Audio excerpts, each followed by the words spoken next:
Il raconte dans 2 livres 2 histoires oubliées, celle du seul passager noir du Titanic et le destin incroyable d'un esclave de Martinique devenu bourreau au Québec, au Canada.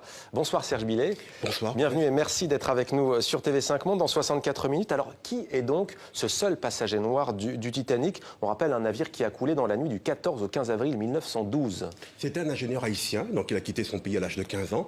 Il a fait des études à Beauvais. Ensuite, il a suivi une formation d'ingénieur à Lille. Il est devenu ingénieur donc à Paris. Il a construit une partie du métro parisien. C'est lui qui a tracé les plans de la ligne 12, qui allait à l'époque de la porte de la Chapelle à la porte de Versailles. Ouais. Et puis, donc, 5 ans après, il a voulu rentrer chez lui parce que son oncle était devenu président de la République. Et en voulant rentrer chez lui, il est monté sur le Titanic avec sa famille. Et lui, il a péri donc dans le bateau. Alors, il s'appelle Joseph Laroche. On ne va pas tout raconter. Il a donc une vie complètement folle. Alors, lui est mort, pas toute sa famille. Je n'en dis pas plus. Comment est-ce que vous avez retrouvé cette histoire? C'est vraiment le hasard. Un de mes lecteurs, un jour, m'avait alerté, il y a à peu près 5 ou 6 ans, en me disant, mais il semblerait qu'il y a un passager noir qui était donc sur le Titanic, il faudrait rechercher dessus. Et à l'époque, ça m'avait pas trop alerté parce que je me suis dit, forcément, si il y avait en plus le grand film qui avait été fait par le Canadien, je dis forcément, d'autres ont dû en parler. Comme généralement, je fais des livres uniquement sur des sujets, ou en tout cas rarement sur des sujets qui ont déjà été traités, donc uniquement sur des sujets méconnus. Je me suis dit, c'est pas la peine d'y aller parce que d'autres ont dû sûrement donc le traiter. Et il y a 1 an, quand je me suis souvenu de ça à nouveau, je me suis dit, je vais fouiller. Et j'ai vu que personne n'en avait jamais parlé. Et je n'ai pas trouvé ça normal parce que son histoire mérite d'être racontée. Et c'est pour ça que j'ai fouillé, que j'ai cherché et que j'ai retrouvé des témoignages de sa famille pour pouvoir en parler.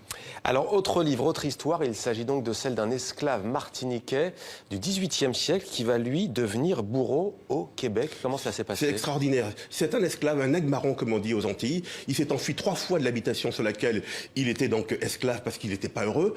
Et donc là, on l'a condamné. On lui a dit, voilà, le tribunal lui a dit, on vous propose soit d'être pendu, soit de devenir bourreau. Et comme il était jeune, il avait 24 ans, il a accepté de devenir bourreau. Et il est parti donc en bateau donc jusqu'au Québec. Et pendant 10 ans, c'est lui, de 1733 à 1743, c'est lui qui exécutait donc les gens au Québec. Mathieu Leveillé, c'est son nom. Vous braquez le projecteur sur...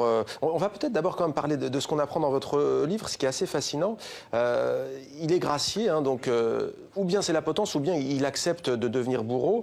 À l'époque, ça, c'était très courant, c'est-à-dire qu'on ne sait pas, mais dans l'histoire de l'esclavage, aussi bien pour la Martinique, pour la Guadeloupe, pour la Guyane, pour Saint-Domingue, pour la Réunion, mais aussi pour la Louisiane, très souvent, les esclaves qui s'enfuyaient, on leur proposait donc ce deal. Beaucoup ont accepté, beaucoup ont refusé. On a vu des esclaves qui se sont tranchés carrément la main pour ne pas devenir bourreaux, parce que pour eux, c'était infamant. Et puis d'autres qui étaient peut-être plus faibles, ou bien qui avaient envie de vivre, et qui ont accepté de devenir bourreaux. Alors, vous braquez le projecteur sur un fait de l'histoire qui est donc oublié, hein. C'est ce terrible choix sous l'Ancien Régime. Alors, le point commun entre vos 2 livres, entre ces 2 personnages, c'est qu'ils sont confrontés au racisme à leur époque. Inévitablement, on sait que, par exemple, sur le paquebot, sur le Titanic, les Noirs ne montaient pas sur le Titanic. Donc c'est pour ça que c'était intéressant de voir à travers l'histoire de ce jeune homme, comment est-ce qu'il a pu arriver sur le Titanic. En plus, il voyageait en 2e classe, donc c'était pas non plus... Il y avait la 3e classe qui était pour les pauvres, la première pour les riches, et entre les deux, il y avait la 2e classe, et lui, il voyageait en 2e classe. Donc c'était quand même assez intéressant de comprendre comment... Parce qu'il est ingénieur, bien Parce qu'il est ingénieur, mais comment est-ce qu'il a pu se retrouver sur ce bateau?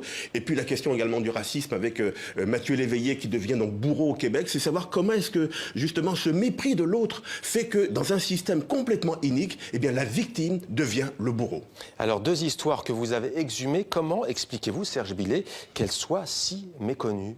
Mais peut-être que pendant trop longtemps, on a laissé l'histoire aux historiens. Et donc les historiens, quelquefois, ils se parlent entre eux de choses qu'ils peuvent savoir. Et puis ils se parlent entre eux de choses qui les intéressent, mais pas forcément qui peuvent intéresser le grand public. Et nous, les journalistes, quand nous venons mettre notre grain de sel, avec ou sans leur consentement, quand nous venons mettre notre grain de sel, nous cherchons des choses que eux peut-être peuvent voir, mais ne pas estimer être importantes, mais nous cherchons des choses qu'il faut tirer de l'oubli. Et ce travail est complémentaire de ce que font les historiens. Et c'est pour ça que je m'attache toujours à rechercher des personnages dans l'histoire qui ne sont pas connus et dont personne ne parle. Sortir des sentiers battus de l'histoire avec un grand H. Vous êtes d'une certaine manière, Serge Billet, devenu spécialiste du destin des populations noires qui restent à la marge de l'histoire officielle. Qu'est-ce qui vous attire vers cette thématique? C'est parce qu'on voit bien que le passé n'est pas passé. Il y a encore beaucoup de choses en France, notamment, qui sont liées au passé. Il y a un certain racisme qui perdure. Donc ça veut dire que tant qu'on ne comprend pas ce qui s'est passé, tant qu'on ne cherche pas à le comprendre, tant qu'on ne traverse pas cette période sombre de l'histoire, à la fois du monde et de l'humanité, on n'est peut-être pas capable de trouver les réponses à ce qui se passe aujourd'hui.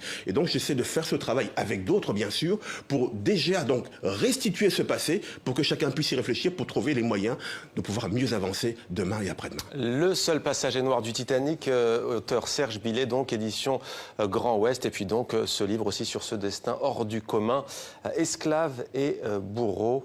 Voilà donc le destin hors norme de Mathieu Leveillé. Merci à vous Serge Billet d'être venu sur notre plateau.